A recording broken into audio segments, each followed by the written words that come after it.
title of my presentation today is Climate Change, Global versus Local. So here I'm just going to look at really things, I mean, how perspectives on climate change and the needs can really differ as you go across geography, especially when you are at the global or national level, and then when you come down to local level, at the community level, or at the state level, how perspectives can really be very, very different. You know, so just to share with you five very recent events. One is that the world is facing an unforeseen energy crisis. When you may have noticed, petrol in India has crossed 100 rupees a liter. The natural gas prices globally are equivalent of 240, $250 a barrel of oil. Oil itself is expected to soon hit about $100 a barrel. And the challenge to understand is, are we transitioning too fast into renewables, or is this more due to the climate change effects we've had of extreme climate events we've had, weather events we've had across Europe and US, and now we are trying to overplan for the winter that everybody seems to be hoarding gas and oil supplies. So this is how climate change is actually impacting the global energy market, and people are paying more just so that they can be ready. China banned all cryptocurrencies, and one of the key reasons being because most of the mining is done in China of the crypto, and it uses too much of power supplies, which coal-generated power is really the main source. So they want to cut down on emissions. Netherlands, a court ordered Shell to actually follow the norms which the EU has agreed to. So which means what the government has agreed to, the private companies now in Netherlands will have to follow. Which is scary, for companies, because they thought this is agreement between governments and it has nothing to do with us, and we will do what we believe is good for our business. But I think Shell is learning it the hard way that the court's interpretation on climate change is very universal. It cuts across, not just the government commitment, but also each private sector commitment. Another big company, Mobile Corp in the US, actually faced a showdown with a very small hedge fund and lost the opportunity to renominate two of its directors, and hedge fund was able to get two of its nominees. And the only difference between the two was that the small hedge fund actually wanted Mobile to focus much more on climate change. So you have, reparations happening across actually corporate sector, large firms. These are like, among the biggest firms globally that you can imagine. Tesla, another very upcoming big firm, the largest in terms of electric vehicles globally by any standard. They declined to accept Bitcoin after initial acceptance, and that plunged the value of Bitcoin by about 30%. And again, their key concern was the climate change impacts of mining cryptocurrencies.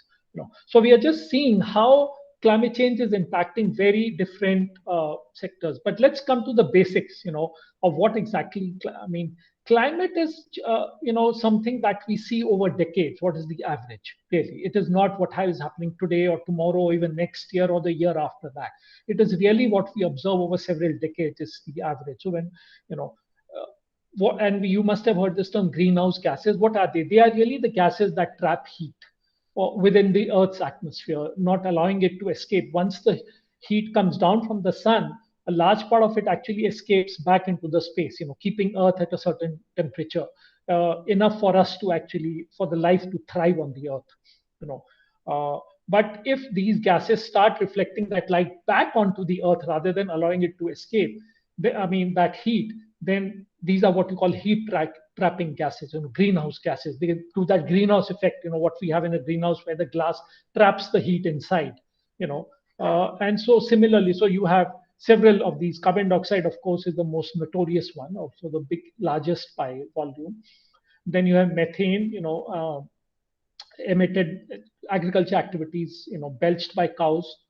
Nitrous oxides, again, as a result of burning fossil fuels. Fossil fuels are basically what? Coal, natural gas formed by the fossils as well, and oil, and then refrigerants. A lot of refrigerants, even now, which we use as so-called modern refrigerants, they actually remain in the atmosphere for several decades, and they actually are heat trapping, and that's why now, after initially the ozone destroying refrigerants, which are earlier Now we have shifted to refrigerants which are heat trapping. So now there's a move to go into the third level, which will actually do neither of the two, which is not destroy the ozone layer or trap heat. So we are trying to improve, with time. And and climate change actually, we keep hearing of, I think, the temperature rise as climate change, but that is just one aspect of climate change. So I just want to bring your attention to that it is the warmer average temperature on ocean on land and on oceans. The wind patterns are changing. I mean, climate change is that. It is the ocean current patterns, sea level rise, extreme weather conditions, precipitation changes. For example, rainfall in India, now you have less number of rainfall days, but the same amount of rainfall, which means the rainfall per incident is much heavier. So less goes into the ground. It seeps, less into the ground and more overflow. That's why you're noticing more flooding events happening.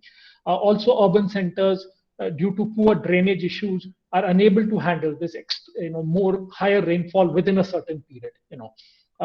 For example, just 2 days back, Italy, I mean, places are like over a feet of rainfall in a couple of hours. So how do cities really handle that kind of, because drainage systems are not designed for these extreme events. So you have a lot of flooding. Then vector-borne diseases are rising.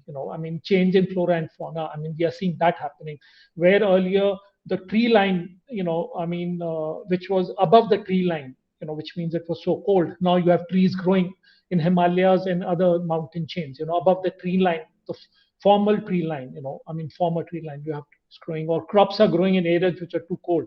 Himachal Pradesh is losing its ability to grow apples as it was earlier, simply because it's becoming too warm, during the winter compared to what an apple tree requires, which is sub-zero freezing temperatures of the soil. Then you have these two terms which are very important: adaptation. Adaptation is the changes we make to maintain or improve the quality of life despite climate change. So what all do we need to do, to make sure that climate change affects us the least possible and we continue with our lives, we keep improving it. And mitigation is totally the opposite. Mitigation means you actually reduce the amount of greenhouse gases in the atmosphere. So you can maybe switch over to, let's say, non-fossil fuels, which don't emit, or you may start trapping these gases in certain ways. So you have power plants which actually will, after burning coal or gas, they trap the carbon dioxide completely, liquefy it, and then put it underground storage. So they are trying to reduce. So that is what we call mitigation. So as you'll notice from this graph, the industrialization which began, sometime probably more in the 19th century, early 19th century, until date, you will see the graph is literally rising. So as we are industrializing more and more over decades, over centuries, the amount of CO2 emissions, carbon dioxide emissions, are rising globally. And that is the key reason responsible for what we term as climate change, for different events happening. One of the which key ones is actually what we call global warming, where the average temperature is rising, across the world.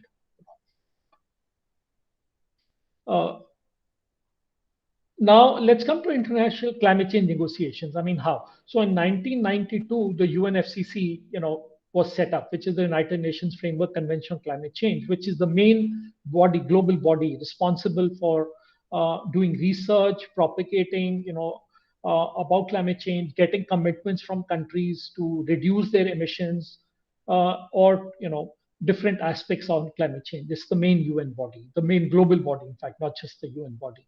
So in 1992, it saw climate change as dangerous human interference with the climate system. So that was what it called. Then in 1997, Japan, the Kyoto Protocol was signed, where a select group of rich countries agreed to reduce their carbon intensity, which means that they would reduce CO2 emissions per unit of productivity for every dollar of economic productivity. They would use that. And total was only 37 countries, and the rest were actually supposed to focus on adaptation. If you remember what I said earlier, where you do carry out actions to make sure the climate change doesn't affect you too much, or it doesn't affect you at all. So Adaptation, for example, if the sea level is rising, you make houses on stilts, or you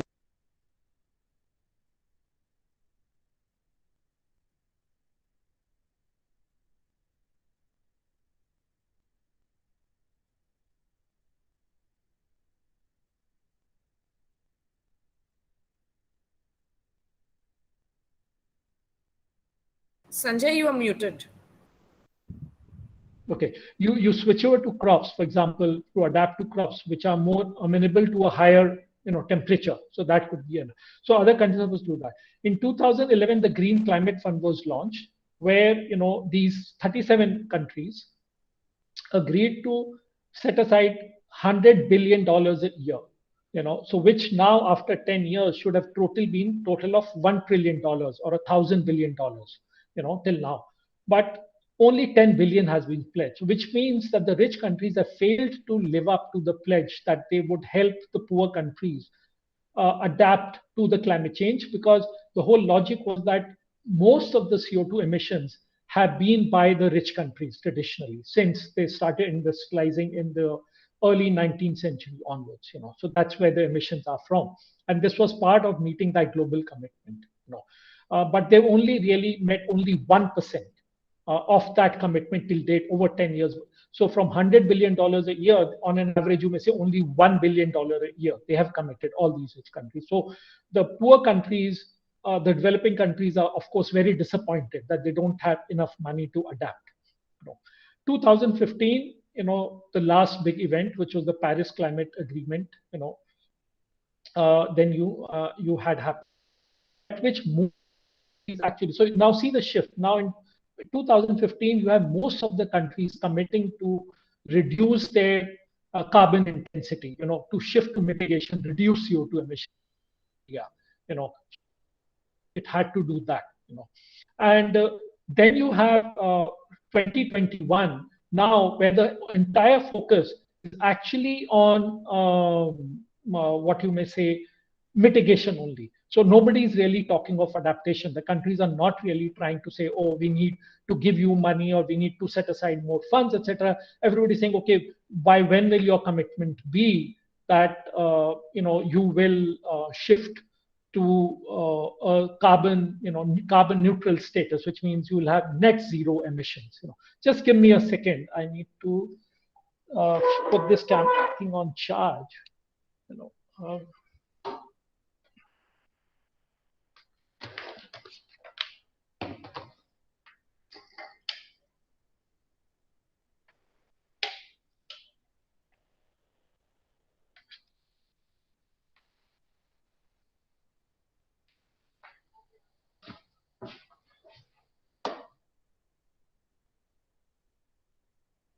Yeah. Okay. So we are good now. Yeah. So now I mean, see this. There are two figures here. On the left is basically, who has contributed to the global CO2 emissions as a whole, and you'll notice the two big rectangles on your left, the green and the orange ones, and you'll notice these are all the rich countries, which is the majority, and then China is another major contributor, and India is probably just about 3%, and then you have other countries, all around some around the same level, bit lower, etc. So the point earlier that I was making, that most of the emissions have actually been from the so-called industrialized or the rich countries, or countries which are industrializing now, such as China, at a very fast pace. On the right side actually is per capita emission, which means per individual in the country, how much are you emitting? And you'll notice the light color of countries, several countries in Asia, in Africa, in South America, and whereas if you notice the countries of Europe and North America and Australia, or if South Africa, then again another rich country, you will notice that, or if you notice countries in the Middle East, which again, because they generate so much of petroleum, tend to not focus on energy efficiencies and overuse of energy. So you have much higher per capita emissions in all these rich countries, or the countries which produce oil, whereas the other countries, the per capita emissions are very, very low. So there's this global argument that should you focus on per capita emissions to decide which country will commit how much reduction, or should you focus on country as a whole, which is right now seems to the global trend. So India, in that sense, tends to lose out uh, because of the large population of India. So even though per capita emissions of India are very, very low, uh, because of the high population, it is under a lot of pressure to actually start reducing its emissions. If we had a much lesser population, or if it, then we wouldn't really be facing pressure. Or the countries who are at the same emission level do not face the pressure, which have a much low population but the same emission level as India. You know. What the global and local interests may not actually be aligned, as I have been saying earlier. For example, if you look at the global national imperatives, the whole focus is on mitigation. But when you are at a local level, what is bothering you is okay that I'm facing floods, or I'm facing much higher heat in the summers, or my crop patterns have gone awry, or that I'm facing much more vector-borne diseases, the incidence of malaria, etc., is rising. So how do I really cope with those? The focus is much more on adaptation, really coping with the changes that are going on. How warm does it become? Will I still be able be as productive in my workplace, given the fact that we don't have air conditioners, or that we are using much more electricity now, for example? In India, the government is committed to what you call nationally determined contributions, NDCs, to focusing on mitigation, which is essentially, for example, more afforestation, shift towards solar power, and reducing the carbon intensity of industries, etc. But there's no umbrella policy or context within India or at the global level. I mean, just to clarify, it's really, there are several missions. You have a national action plan on climate change, then you have the national solar mission, then you have missions related to hydrogen, electric vehicles, urban development, etc. So we have so many things, but there's no coordinated really, policy really on climate change. And the ministry which deals with climate change is really the Ministry of Environment, Forest and Climate Change, which is more of a regulatory ministry, really. It's not a development ministry, or it's not a ministry which really has power to start regulating agriculture, activities, energy activities, or waste management so much, etc., which are, the among the, or industry for that matter, or transportation, which are among the biggest emitters, of carbon dioxide. And their purpose is more for international really reporting and documentation, rather than actually formation of policy within the country, so to say. As I was saying earlier, if you look at local needs, so we individuals, households, communities, local governments, they feel the direct social and economic impact. If water supply, the lake is drying up, then it is incumbent upon the local municipality to really figure a way out to still supply water. How does it do that? I mean, and impact vary across geography. I mean, what impacts of climate change you will notice in a certain village in Himalaya will be very different, let's say, from a village or a city on the coast, or let's say in the heart of India, let's say Chhattisgarh or Madhya Pradesh. The effects are going to be very, very different in terms of temperature rise. There may be some places in Himalayas which may actually gain, because they get higher productivity due to warming going on, or they are getting much higher river flow, for the moment at least, due to glacier melt, for example. So it really, but coastal areas, for example, they are facing more cyclones. If you look at, especially on both on the east coast and the west coast, you are having more cyclones and of higher intensity. So it's a double whammy for India, so to say.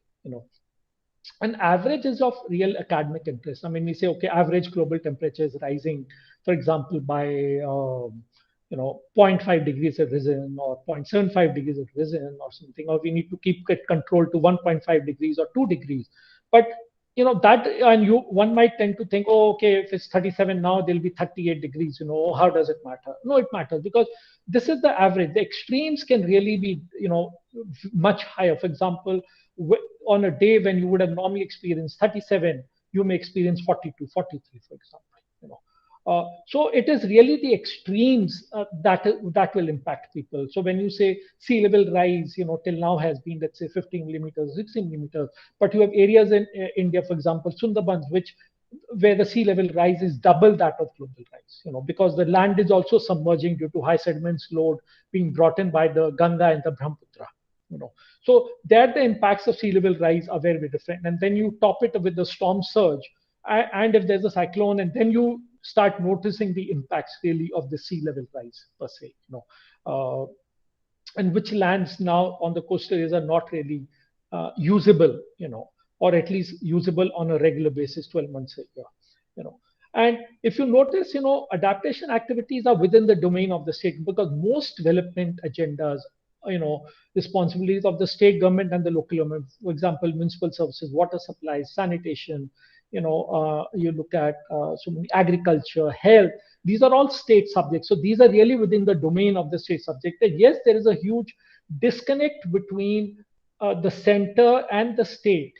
Over years it has been where in terms of climate change, really.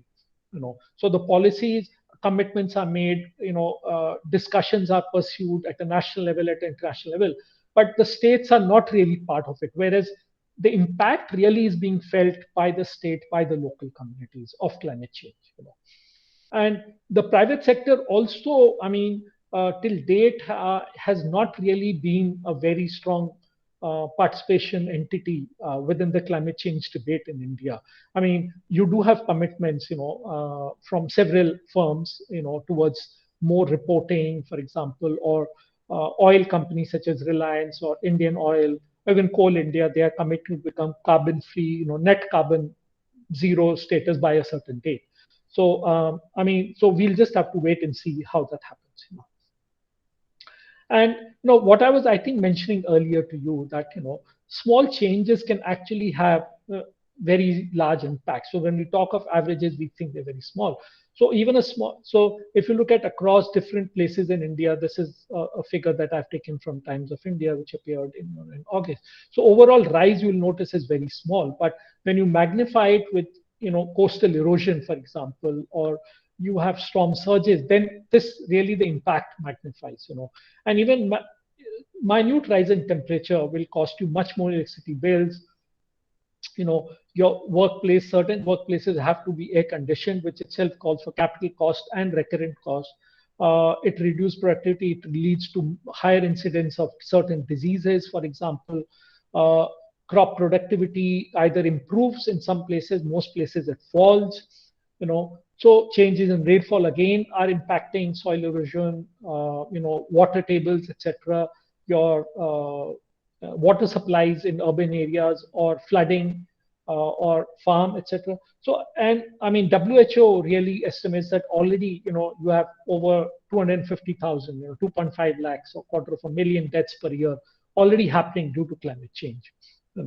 And the whole really challenge is, I mean, if you remember from the graph earlier that you had seen of global emissions, as we have pursued economic development, in an industrialized society, or as an industrialized society, can we actually de-link economic growth from emissions? Because till date, we have not been able to do that. We only have certain ideas, or we have certain commitments, or we have certain, let's say, emerging technologies which are really being tried out.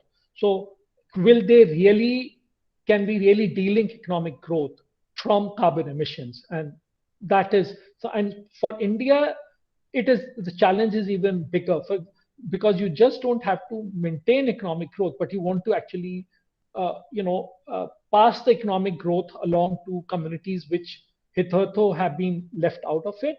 And you also want much faster growth, 10%, 12% per year. You want in double digits. So then how do you really do that? The aim, and that was the last thing I said. How do you really achieve emissions reductions while enhancing growth and socioeconomic equity? I mean, so can you pursue resilience to climate change and disaster? Because that is another thing that you will have to keep doing, is to pursue resilience while still, trying to meet the UN SDG goals, which are all about development, human development. I mean, and you have to keep improving your services, basic services, whether they be sanitation, healthcare, water, waste management, electricity, public transport. So how do you keep doing that? You know, and the third box is really the emissions intensity, which India has agreed to as part of its national development contribution, where they want to reduce emissions, by one third, by 2030, or 40% share through renewable energy sources, and to reduce through large amounts of afforestation, reduce emissions, or capture carbon capture, as they want to call it, And it has set up certain initiatives, for example, Coalition for Disaster Resilient Infrastructure, the International Solar Alliance, or the Global Cooling Prize, where they're tying up with the corporate sector to develop, air conditioning systems for industry, for cooling, cold transport, etc., refrigeration chains, which are much more efficient, as well as they use refrigerants which do not contain these heat trapping gases, So, I mean, so how do you really do that, And the whole idea of climate change is that while emissions happen at the local level, really, I mean, all individuals, all industry, all entities, they are doing carbon emission of a certain level, through our daily lives, I mean, and that has an impact at the global level, essentially, and so everyone really has to come on board, till everybody doesn't really agree to a certain global plan. Okay, who will reduce how much, and who will be allowed to continue with emissions for a certain time so that their economic growth is not compromised. Unless that really happens and people stick to those commitments, it cannot happen. So, I mean, no one is safe until everybody really is on board in the true sense, And the whole thing is that climate change itself may be a gray rhino. Gray rhino is really, something that you can see coming, and you can choose to either get out of the way or to find a way to meet this challenge, So we do realize, I mean, we have been seeing, despite people, you have a lot of naysayers about climate change. I mean, it's rushing towards us. We already are seeing so many changes happening, But the impacts may turn out to black swans. Like, for example, the epidemic, I mean, the pandemic we face was a black swan. I mean, nobody really anticipated it. So we don't know what kind of impacts or, or incidents, events are really going to happen. These extreme events are going to happen due to climate change. We still really don't have enough science or enough data to really predict those. And that is, I think, the scary part in that sense, And there's some things, I think for the global community or the Indian development professionals, or even for students, I mean, who are pursuing environment, whether as a passion or as a hobby, I mean, to really look at, I mean, how do you really conserve natural capital, I mean, whether it is water, air, land, sea, forest, I mean, when you have huge demands really being placed for economic growth, I mean, in our daily activities, industries, households, everybody's, throwing out wastewater. We use a vehicle. It results in emissions. We use gas to cook food. We are emitting carbon dioxide and other greenhouse gases. So how do we really do that? And urbanization. This is one of the big challenge for India. Really, I mean, if you look at nearly 40% of India is already practically in urban areas or in urban-like areas, and this will go probably over the next decade to more than 50%. So when you live in an urban-like setting, your lifestyle is much different. You tend to use much, your emissions, average per capita emissions tend to rise. So how will we really do that? So for India, the way it manages urbanization for India will really be the key to how it manages its climate change strategy, really, in terms of mitigating, in terms of adaptation, both, because the majority of the population is going to be living in urban areas, as time passes. And so you have all these big schemes you may have heard of, in housing for all, or Mahatma Gandhi National Employment Guarantee, scheme, or Jal Jeevan Mission, where they want to supply tap water to each and every household, or Amrut, which is more of an urban, development scheme, or sanitation for health mission, both urban health mission, rural health mission. But if you really look at the missions, are promoting climate resilience? Are they building systems, whether the soft systems or hardware in terms of infrastructure, which are climate resilient, which are disaster resilient, the disasters, especially which are as a result of climate change. So we really need to see that. And you may see a lot of, you may be able to generate a lot of ideas on how to actually improve these missions, over time, you know. And if you remember, we just spoke of India, so afforestation. I mean, do we really have the area across the world, you know? Because if you look at all global surveys, they're always talking of, oh, plant a tree, climate change, will become this. I mean, that seems to the solution being offered by most common people, across laypersons across the world, tend to believe in that, But do we have enough land to even afforest? I mean, that is something to look at. And is that also the smarter way to go about it? I mean, solar power generation. I mean, if you look at that, if India were to meet all its commitment for solar power generation, the area required to set up solar power plants would be larger than the area of the state of Bihar, for example. And that is really quite a large state. So, do we really have that kind of space in our country? I mean, with the large population and growing needs for land, one will really have to seriously think about if we can spare that space. So even though we think solar power is a great solution, the amount of just simple land area required, or the amount of silicon required, the amount of other cobalt, copper required, will we have so much of mining done? How do we store using lithium batteries? I mean, how do we mine that? So those are things we need to, electric transport, same things we need to consider. I mean, if we are using electric vehicle in the city of Delhi, but most of the power generated is, for example, still by coal, then are we transferring pollution basically from Delhi to, let's say, a place in Jharkhand, or Bihar, or Maharashtra or Chhattisgarh, wherever the coal power plant is? So are we really transferring the problem from so-called richer urban areas to poorer rural areas, of pollution? So those are also, questions of ethics that we have to face, not just of technology. So let me just stop there, and a thank you to all of you for really listening. And if there are any questions, comments, I would welcome those. Thank you very much. Thank you so much, Sanjay. Thanks a lot. That was very interesting, and I think it just kind of put things in a kind of a focus. So that's great. And yes, Ifra, will you please take on the questions? Yes. Thank you, Sanjay. Thank you, Professor Par. Sanjay, it was very interesting the way you put everything in perspective in the slides. I would now like the participants to please ask any questions that you've had, if there are.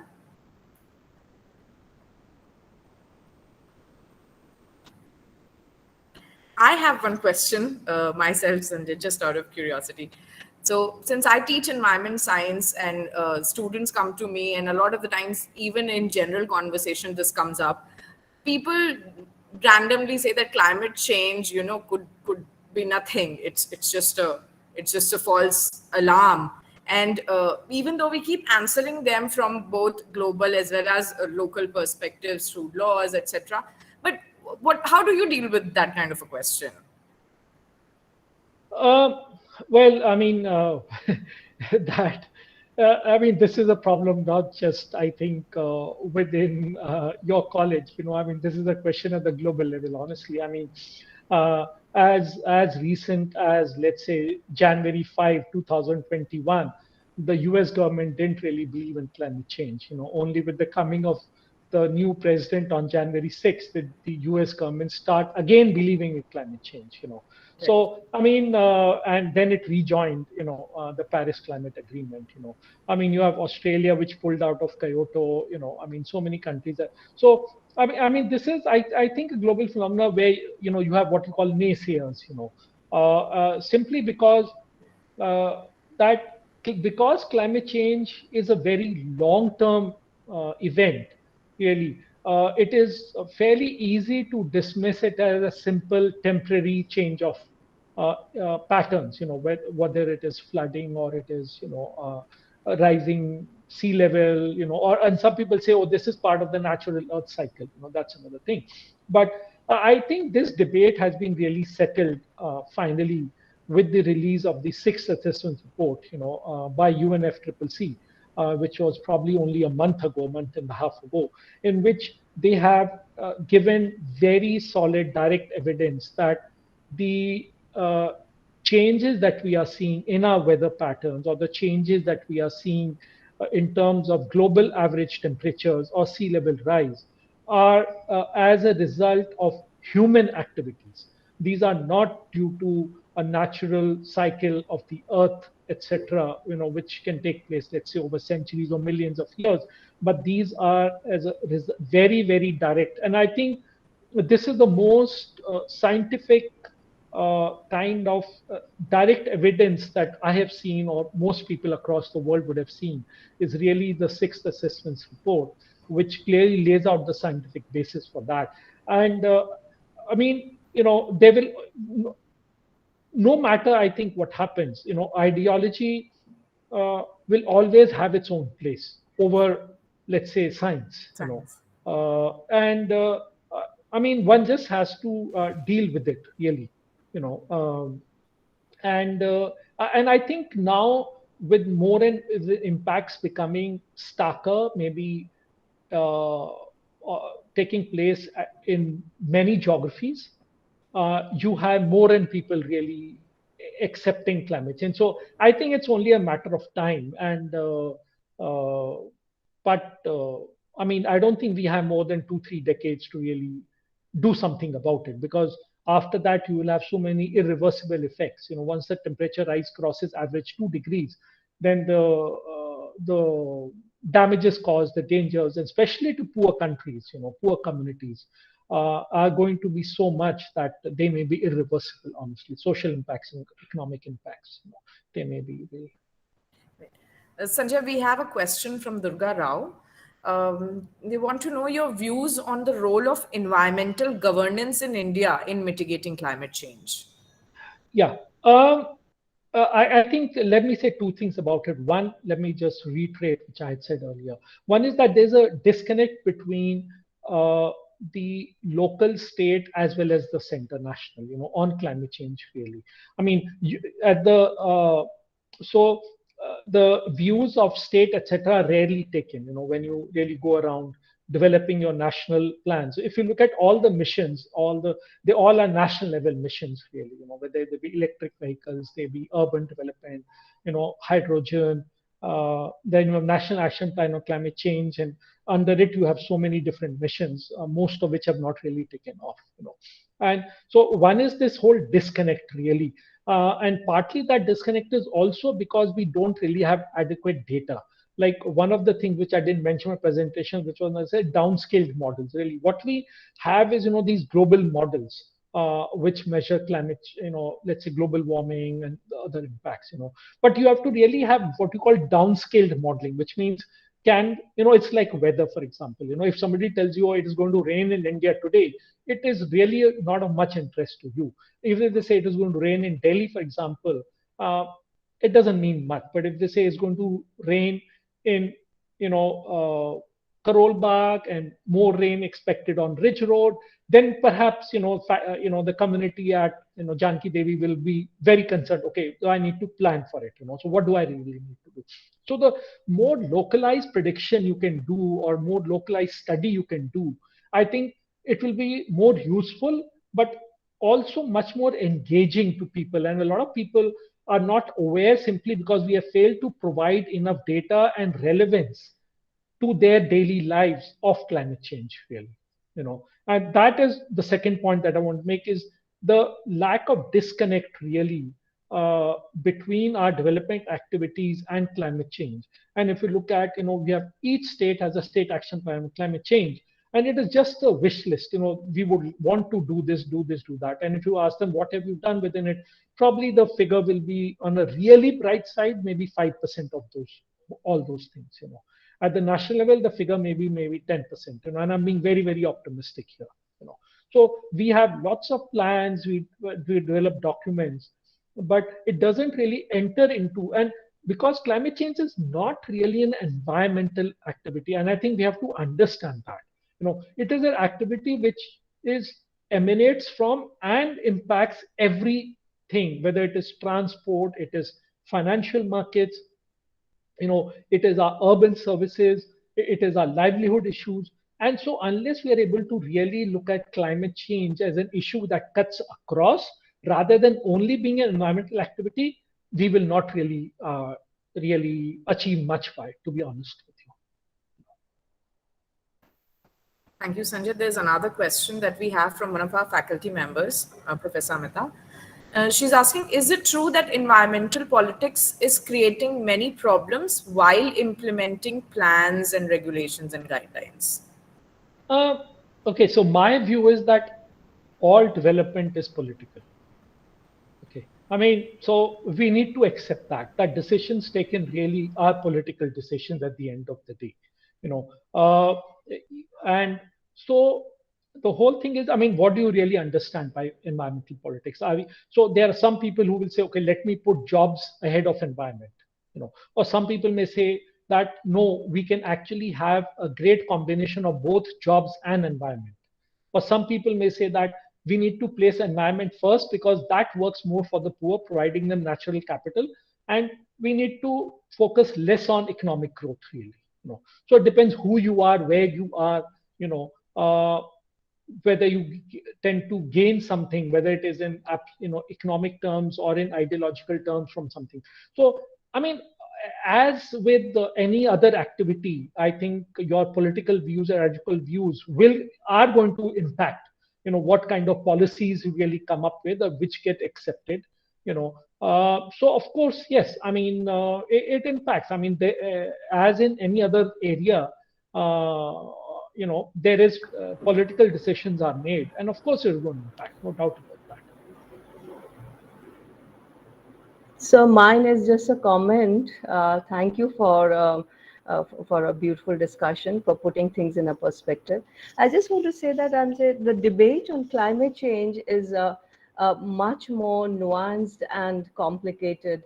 The earlier position that we were holding, which were put forward by Sunita Agarwal and Sunita Narayan and Anil Agarwal, common but differentiated responsibility, I feel is no longer tenable. And I think many people say that. And I think we need to act in a much more responsible and also contribute to the mitigation of the greenhouse gases. So we cannot hide behind the poor and say that, okay, ours is a developing nation, 70% people are poor and we do nothing. So I think the time has come that we need to act. We also need to act, and it's just a comment. Just if you can elaborate, if you can say something. Sure. I mean, I agree with you. I mean, that we are past that. No doubt, and that is why you'll notice that India has committed, to certain mitigation measures, even under the Paris Climate Agreement of 2015. So, and I think the bigger reason that I would say that we need to do that is do we want to be relevant in terms of industrial growth 10 years down the line, 20 years down the line? Do we want to really be part of the emerging economy, or do we want to be part of the past economy? Because whether poor countries like it or not, the global movement is towards shifting towards a less carbon intensive economy, which means your renewable energies are going to be focused. Electric vehicles are going to become more and more the norm, or your fuel cell vehicles are going to become the norm. So if we, or your petroleum, there'll be lesser and lesser incentive for companies to start new discoveries, explore more oil and natural gas, sources. So gradually, anyway, the global economy is going to shift over the next 2 decades or so, 3 decades maximum. So if any country, including India, wants to remain relevant in the global economy, it has to move towards that. So we have to make sure that our industry too makes that shift. Now, the only catch is that there are some countries which are better equipped to make the shift within 10 years, or 20 years. There are some countries which are better equipped to make it over 30, 40 years. So I think it is more the duration of the shift that is not debated, not whether the shift itself should take place or not. That is the whole debate right now going on. Thank you.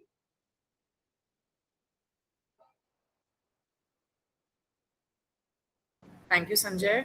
There's another question that we have from Manik.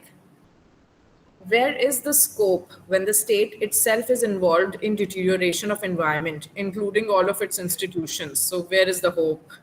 It will be. I mean, the state is nothing but something that I think presents, let's say, in an ideal democracy, the views of the people.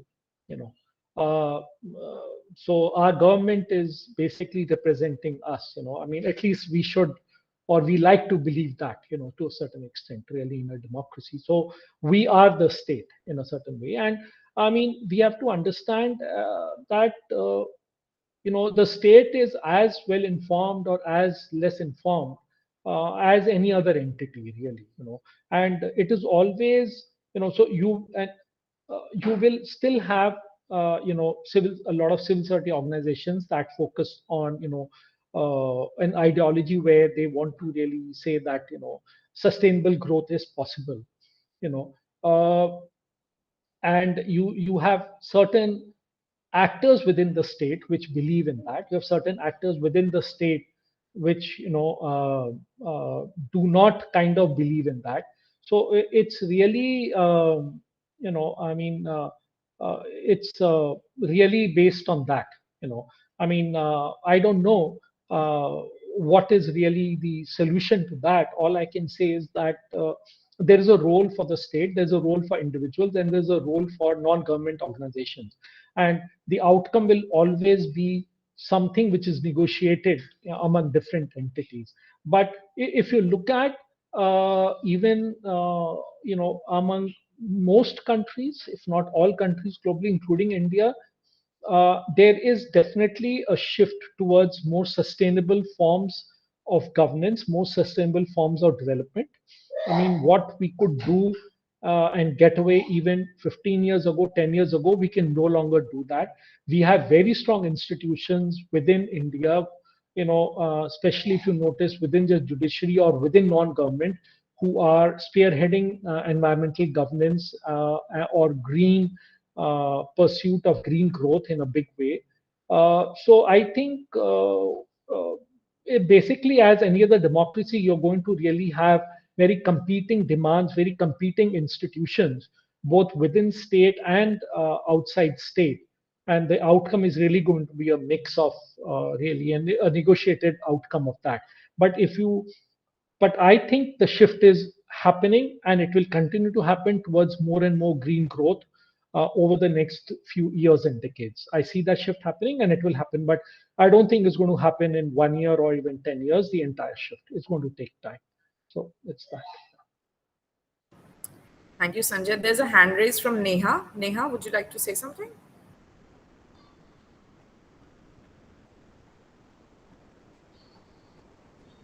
Okay, Neha has left the meeting. Must be a mistake. There's another question, Sanjay, from Barkha. She wants to know your views on when authorities take strict action, which may be good from environment perspective, but affecting general people's life at present in a negative manner. So, for example, few months back, Sri Lanka banned the use of fertilizers completely, all of a sudden, which may affect the agricultural population there. So, farmers are also not happy with it. And some news say that this announcement is also contributing to Sri Lanka's current food crisis. What are your views on this? Yeah, I mean, okay. I mean, if you really take the Sri Lanka example, my own belief is that this really had very little or nothing to do with environment. Really, this was more of a foreign exchange crisis that the country has been facing. So they banned import of so many things, including fertilizers, and so they found what you call a virtue in a necessity to say that now only do organic farming. simply because they really wanted to ban, imports due to foreign exchange shortage. Nothing to do really with this whole ideology on organic farming. So I mean, that is my answer to the Sri Lanka thing. I think it's misplaced.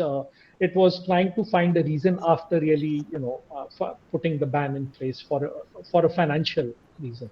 you know uh, but if you look at, I mean, there are so many issues. I mean, if you look at even national tiger parks, we have forest communities who have lived traditionally there for decades, in that. And now, because you want to extend the core zone, or provide better protection, you want to shift them. And there is always a conflict, I mean, should they shift, not shift, and what kind of compensation? You want to make a dam, you want to set up an industry. I mean, you have people that need to be shifted. There'll be certain forests that get destroyed. So I mean, as I said, people are always trying to balance. I mean, and so you'll have judgments like saying, okay, you can cut 5,000 trees, but you need to plant 10,000 trees. And I mean, sometimes you think that that is a sane policy, and sometimes you say, okay, we know that out of 10,000 trees, probably less than 100 will survive, because nobody's going to really take care of them. And you are cutting 5,000 grown-up trees, and you are planting 10,000 saplings. I mean, where is the real environmental equality, under that? So, and some people, I think, are willing to accept that price. Some people believe that is a wrong decision, both in the short term and in the long term. I think we really end up, and there's some communities getting more harmed. I mean, you will meet tribal communities that have shifted maybe twice, thrice, four times because of different development activities, from their home. So I mean, can we really even accept that as a society? I mean, do we want to accept that as a society, for example? Uprooting people from their homes not once but twice, thrice, simply because we want to pursue industrial activities, of whatever nature they may be. So I think those are the things that, as a country, as a community, as a society, we really have to look at it, and we have to develop certain governance norms of what is acceptable and what is not acceptable. I mean, and a lot of things that we do would not be acceptable to, let's say, an objective person. I mean, I would say that. Thank you, Sanjay. That makes a lot of sense. And thank you for opening our eyes to this, the whole point of Sri Lanka banning fertilizers.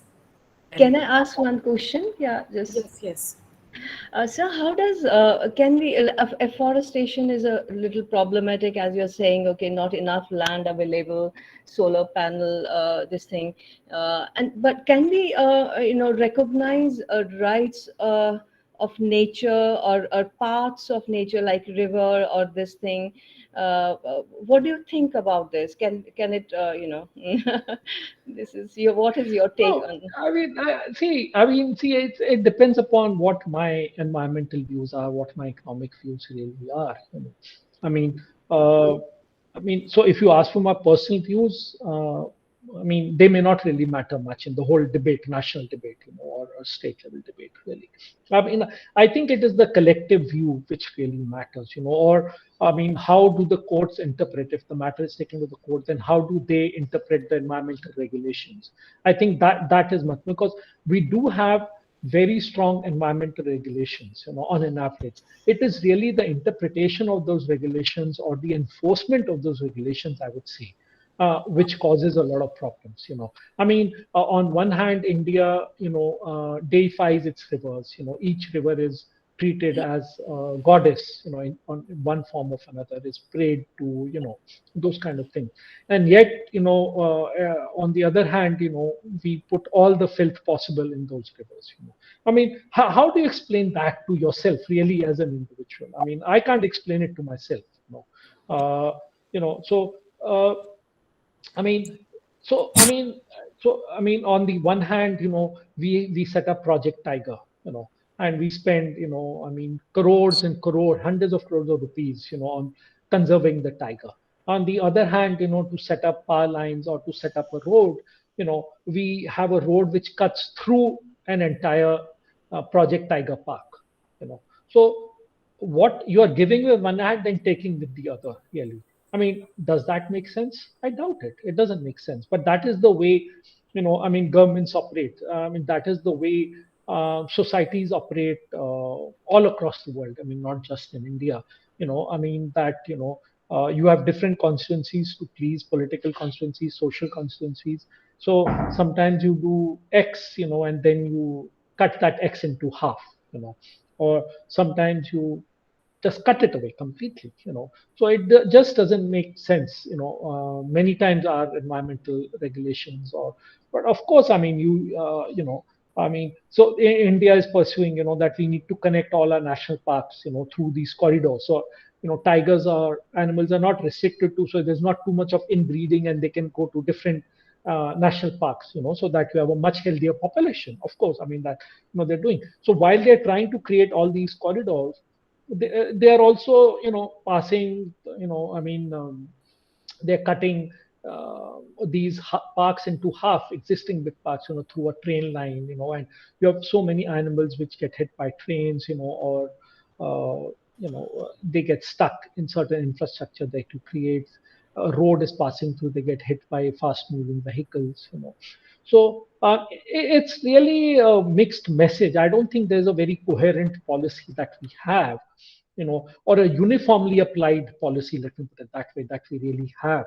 And that brings, I think, to the question that was asked earlier: is, what kind of governance we really have in place? And I think we really have a very mixed and often messed up governance, environmental governance, really, so to say.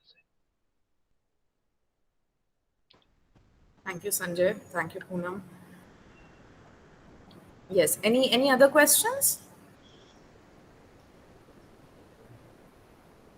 I just request the participants to please fill the attendance form. It is important for your certificates also, and please fill it correctly. I request Deepak to take a picture, please. And everyone, if you can just open your cameras, we'll just take a quick picture.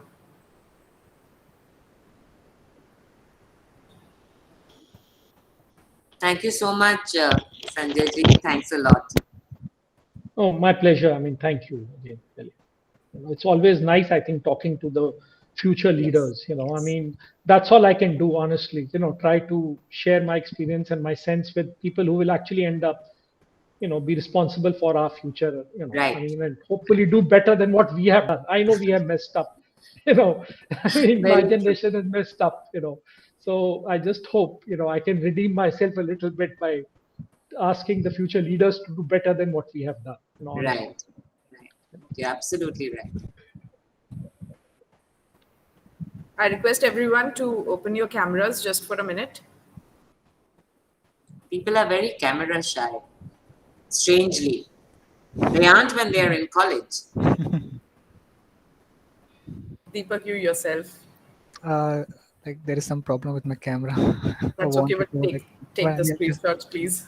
Yes, I'm taking.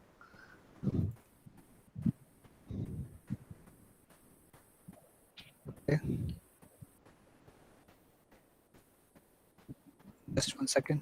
Okay. So yes, I'll take a screenshot. Are we done? Right. Yes. Thank you. Thank you so much, Sanjay. It was a wonderful lecture, and it made so much sense. I mean, I'm so happy to see the response and people, and I think you could satisfy their curiosities so well. And thank you so much for gracing us with your presence and with your informative lecture. I remember having a phone call with you where you said I'm more of a performer, and you actually proved it, because it was intriguing. It was amazing to hear you and to learn so much from you about both local perspectives as well as global on climate change. And I'm sure it was helpful for both faculty members as well as students. We have certain former students also present here, and a few friends of mine who were interested in climate change, and I'm pretty sure to get a feedback. We have some feedback here on chat box also. People are saying that it was a very nice lecture. Thank you so much, Sanjay. It was very helpful. Any last remarks that you'd like to give, or maybe share your experience with us? Yeah, I mean, okay, yeah, something which I could have perhaps done earlier, which I was asked to do, which I didn't do, is really, what is it really like working in the area of environment? Yeah. I mean, it's very frustrating. I can tell you, but it is also very innovating, because I think the gains that you make and the uh, the impact that you're able to have, not on thousands of lives, but on millions of lives, really, and sustainable impact. I think that is the takeaway that you really get. And one has to be, I think, very realistic and patient at the same time. Because this is not something you can solve with a magic wand. And there is no right answer, honestly. It's not mathematics, that there is a right answer. I mean, it is not. It is really, you have people's ideology, you have people's lives literally dependent on, what action is taken or not taken, really. So anything. So, and I mean, I more work on the policy, in the policy space, sometimes helping the government form policies, or sometimes actually as an advocate of certain policies, trying to inform and influence policies as an outsider. And that itself, I think, my main approach has really been what I say, evidence-based policy making, and we lack that quite a bit. You know, a lot of our policies are really based on the views or data, very limited views of data. Really, it is not something you would have too much faith in if you really were to look at an objective level. And so my approach is really being, how can we really generate data, how can we share, communicate that data could be in any form, honestly. It could be social views, it could really be, what kind of economic patterns may emerge, or what kind of options are there, in terms of strategy to follow, etc. And what will be the impact of each of those strategic options, really. And I think that is something we sorely lack in India, is evidence-based policy making. And also a lot of advocacy that goes on, even among civil society organizations, is more ideology-based rather than, evidence-based. And that is, I think, where we fall short, I would say that. For me, I would like to use science, I would like to use evidence to really pursue policy advocacy and inform the policies. And we have to accept one thing, that you know I mean, environment doesn't really mean anything by itself. Environment is the whole world we live in completely. I mean, it is across all your so-called sectors, including, if you look at the previous examples in my first very slide where I talked of 5 recent incidents. I mean, it is impacting financial sectors in a huge way. So we need to really get out of this fact of environment being a subject, or the environment being the domain of some esoteric individuals, to really making environment something very mainstream, I would say that. And that has been my attempt really over the last few years, is to do that. How do you mainstream these things into your decision making when you're allocating budgets, for example? How do you do green budgeting, or how do you do impact assessment? What impact are you having on long-term environmental sustainability, or on sustainability of livelihoods, for example, if you were to pursue such a course? And I think those are the kind of things which policymakers also find quite challenging, but also very interesting now, I would say that. So, thank you.